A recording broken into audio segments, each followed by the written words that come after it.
The design of planned attacks on buildings inside the U.S. and how operatives were directed to carry them out. That is valuable information for those responsibility to protect the American people. He told us the operatives had been instructed to ensure that the explosives went off at a point that was high enough to prevent people trapped above from escaping. He gave us information that helped uncover Al-Qaeda cells' efforts to obtain biological weapons. This is Building 7, a 47-story skyscraper that fell on the afternoon of September 11th. The government says that fire brought it down. However, 1,500 architects and engineers concluded it was a controlled demolition. Over 6,000 of my fellow service members have given their lives. And thousands of my fellow first responders are dying. I'm not a conspiracy theorist. I'm a structural engineer. I'm a New York City correction officer. I'm an Air Force pilot. I'm a father who lost his son. We're Americans, and we deserve... I lost my husband. My son. My uncle. My nephew. September 11th, 2001. Most people don't know a third tower fell that day. The government says fire brought it down. The collapse of World Trade Center 7 was primarily due to fires.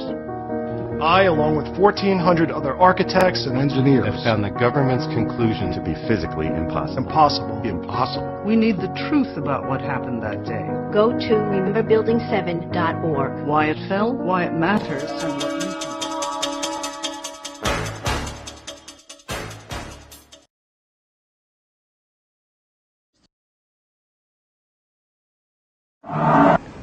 The peace symbol adopted by the drug flower children of the 60s was designed by Gerald Holtham, who was commissioned by One World Government salesman Bertrand Russell. The symbol was never designed as a symbol of peace, but as a symbol of death. It is actually a cross turned upside down with the arms broken and is used by Satanists and in Druid witchcraft. In Germany, the symbol is known as the Death Rune and is found on tombstones of Hitler's Nazi SS officers.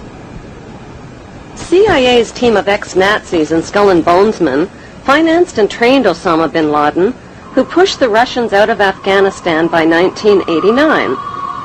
The CIA then trained and installed the ruthless Taliban regime to run the booming opium trade.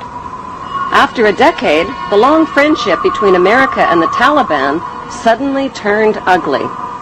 At a meeting held on December 4, 1997 at Unocal headquarters, American oil men made a proposal to the Taliban about building a pipeline through Afghanistan. Rothschild Shell Oil and Rockefeller's Exxon Oil had invested billions in the Kazakhstan oil and gas reserves just north of Afghanistan. Now they needed a pipeline to transport it to the Persian Gulf. The Taliban demanded a bigger cut and turned down the proposal. Suddenly, the banksters' American-controlled media were calling the Taliban monsters, evildoers, and cruel villains who beat up on women.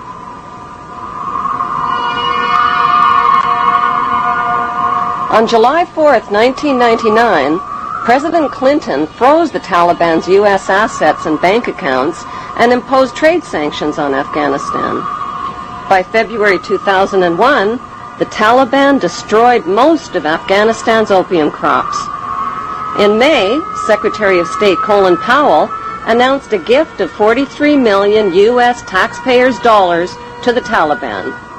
He called it a reward to the Taliban for destroying the opium crops, but members of the new George W. Bush White House knew the Taliban would use the 43 million for more sinister purposes.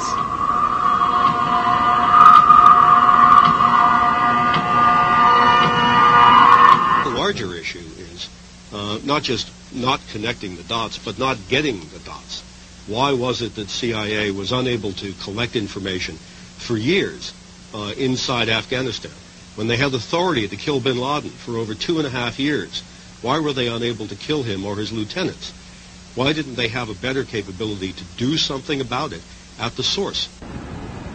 Could it be that the bankster-supported U.S. administration is controlling both sides of the war on terror?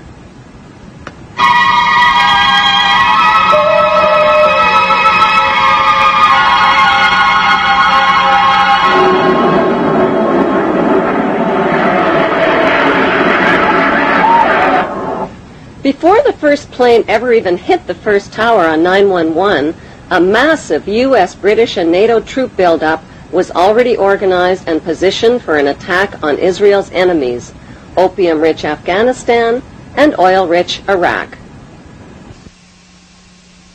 And there's an old poster out west, as I recall, that said, "Wanted, dead or alive."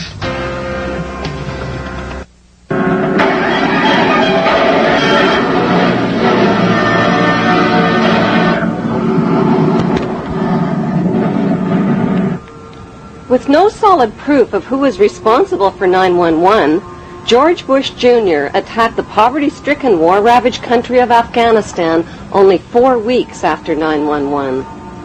The U.S. and British military dropped 12,000 bombs on thousands of buildings and homes, pounding them into dust and rubble and killing 8,000 Afghan people. 20,000 more people died from war-related cold, starvation, and disease. Nobody made a big-budget TV production out of the massacre with a God Bless Afghanistan movie score. The U.S.-British war on Afghanistan left behind millions of starving people and thousands of women who are still veiled, still homeless, and still penniless. Afghanistan is the world's largest producer of opium and now the world's largest producer of heroin. دې علت دا ده چې 14 کاله دلته جنگ تیر شوی، زراعت تباه شوی، شفاخانې تباه شوي، تجارت تباه شوی، تعلیمي ادارې تباه شوي، مکتبونه تباه شوي، سرکونه تباه دي، ولږه ده، فقر ده، خلک بله چاره نه لري څه وکړي. There can never be peace and democracy in Afghanistan. Why? Because peace and democracy would expose and cut off corporate America's opium and heroin trade at the source. So what was the payoff for the U.S.-British war on Afghanistan? 1, the uncooperative Taliban warlords got kicked out and replaced by the cooperative Northern Alliance warlords. 2, opium and heroin production and revenues skyrocketed. 3, Afghanistan got a new leader named Hamid Karzai, who just happens to be an ex-employee of Unocal Oil. 3, America got permission to build their oil and gas pipeline through Afghanistan. And 4, the Bush administration's favorite excuse for war, Osama bin Laden, was allowed to escape. America's second favorite excuse for war, Saddam Hussein, has always been America's patsy. In the 1980s, the United States supported Iraq's invasion of its neighbor, Iran, to stop the spread of Iran's Islamic Revolution. America played both sides of the Iran-Iraq war by supplying Saddam with chemical and biological weapons of mass destruction, and at the same time, America secretly sold weapons to Iran and illegally diverted the money to the Contra-revolutionaries in Central America. During the war, the United States sent a special envoy to see Saddam in 1983. He was Donald Rumsfeld, now the U.S. Defense Secretary. The two men discussed how to reinforce Iraq against a common enemy. This was at a time when Iraq was using chemical weapons on Iranian troops. U.S. companies were supplying components with Washington's knowledge.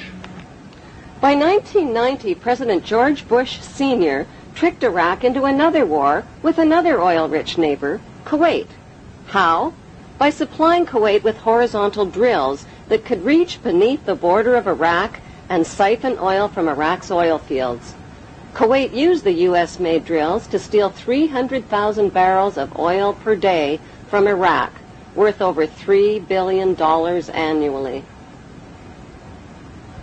The fuse was lit, and Kuwait did nothing to put it out. They pumped oil without restraint from Rumaila oil field, which was accessible to both Kuwait and Iraq, and they exceeded OPEC quotas, flooding the market and driving prices even lower. George Bush Sr. officially promised not to interfere in Iraq's legitimate oil battle with Kuwait, but when Saddam's army entered Kuwait to defend their oil reserves, Bush pounced on them. Our goal is not the conquest of Iraq. It is the liberation of Kuwait. America disposed of its toxic waste problem by building radioactive depleted uranium right into their bombs and dropping them on Iraq. Bush Sr. not only devastated and poisoned Iraq's water systems and infrastructure, he weakened the economies of both Kuwait and Iraq, collected giant profits from rationed Iraqi food for oil programs, and landed massive rebuilding contracts in Kuwait. Bush Sr. followed up the Gulf War with 10 long years of deadly trade sanctions that killed another 1.5 million Iraqi people, including 600,000 children who were cut off from medical supplies. In a bookstore in the United States today, you can find 50 books celebrating different aspects of the war and how grand it all was. And you only find one that points out that this was a war crime, that demonstrates the evidence that shows that we deliberately targeted civilians and killed more than 250,000 people in Iraq. You'll be fighting not to conquer anybody, but to liberate people. In March 2003, President George Bush Jr. launched the second Gulf War. The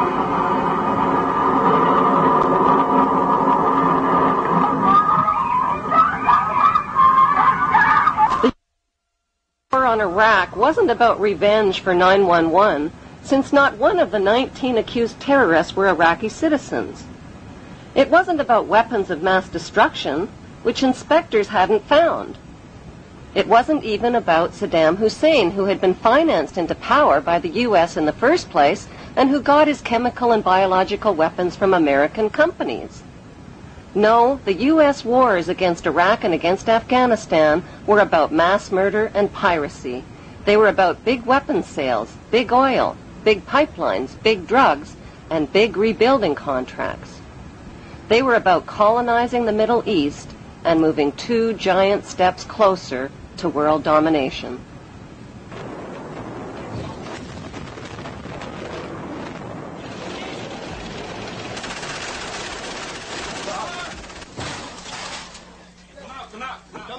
Come out!